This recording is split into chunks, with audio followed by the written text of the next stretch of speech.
I guess in terms of direction, they really wanted to focus more on the crowds. We've never had this many before, so they really decided to make a dedicated team focused on the realization and all the new tech that we needed. There's a lot of people in the street, though.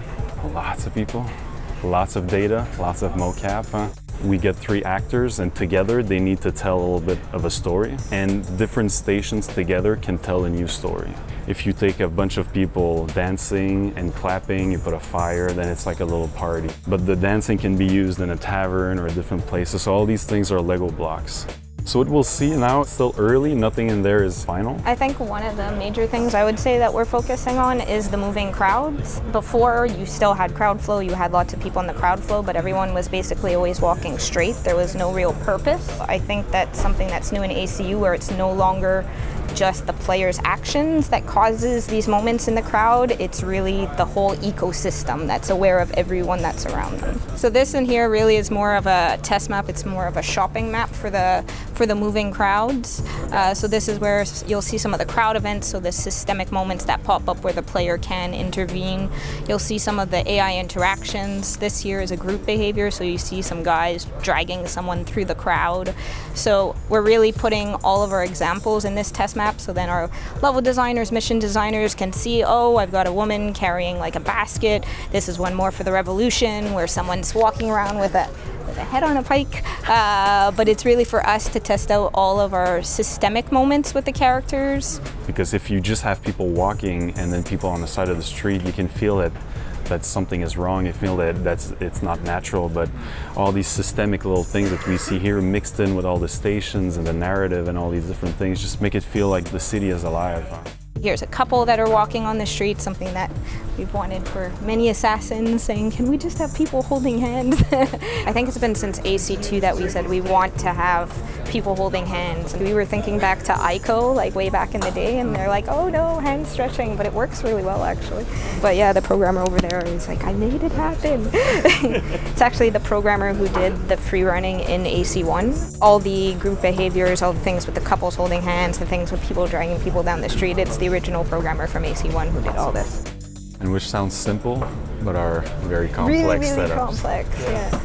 If it wasn't for the capabilities of what we're able to do at Next Gen, we wouldn't have the sheer number of people that we have on screen.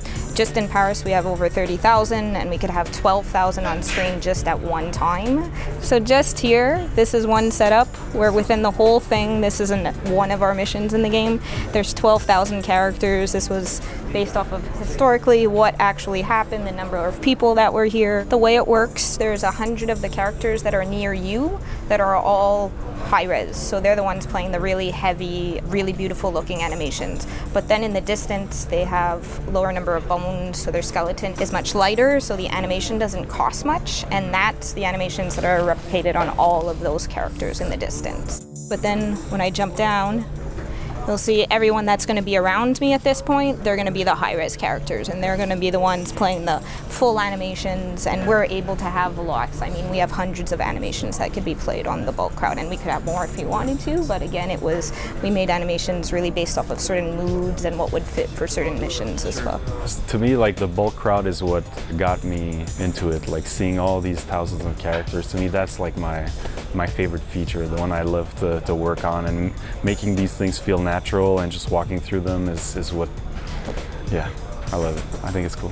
Because a lot of it is all the low res, it really actually isn't very high on the processing or the performance side of things. We are definitely, I think, every team working on optimizations, but you'd believe it or not, but it's not as bad as you think, even with the sheer number. So again, some of the nav stuff we're still working on, but just to show you the reactions, like you'll still see that people are moving out of the way. Some of them, yeah, there's some pops, but it's to show that everyone is still a real character. There is an AI being played, there's full detection, there's reactions, there's everything on all of these characters that are near you. Jesse, do you expect people with claustrophobia are going to freak out when they hear all this? I hope so. I would just love to see it where they look out and go, is that really all real? And they jump down and they go, oh my God, I could actually do everything. Use all of my tools.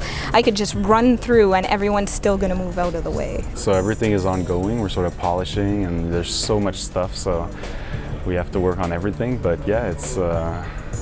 Yep. It's there to stay. It's been a really good reaction, I think, since E3, so we've been really excited about it. Yeah.